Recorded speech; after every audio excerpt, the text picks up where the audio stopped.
Hey guys, this is Cave. So, when we left off last unit, we had talked about the different sections developing in the United States, right? We had the northern section, which was industry. We had the southern section, which was cash crops and slavery. Then we had the west, those rugged individuals who were moving west because they couldn't stand the working conditions and the poverty and the crime in the east. Remember, these are people who can't make enough money because there's so many people, largely because of new immigrants coming to the United States. And these new immigrants don't have professional skills like being a doctor or a lawyer or a teacher or something like that. So they have what we call, or they fill what we call unskilled labor jobs, like factory jobs, which are fine, but there were so many people who wanted these jobs that they didn't pay very well.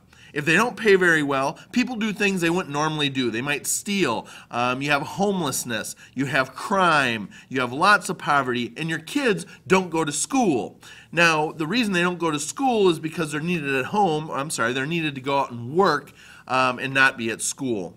Anyway, people start moving west to improve their situation in life. The government had just purchased Louisiana, right? The Louisiana Purchase, and they tried to fill it. So they told all the people in the United States, hey, come on out west, fill some land, eventually you can vote. Now, we talked about that. Go back through your notebook and look it up if you don't remember. Anyway, a certain amount of people in a certain area can become a state. And the country is expanding, states are being added, and sections are growing. What's also growing is this conflict and tension between the northern and the southern states. Now, all of this tension, all of this conflict leads to different events that take place between between the northern states and the southern states. I call these seeds. Now, a seed is something underneath the surface that in the right conditions, it will grow quick. For instance, you put a seed on the floor in the classroom. It's concrete, it's not going to grow. No soil, not a lot of sunlight, no water. It's not going to grow. The situation is not right. You put it outside in the spring, there's moisture, there's soil, there's sunlight.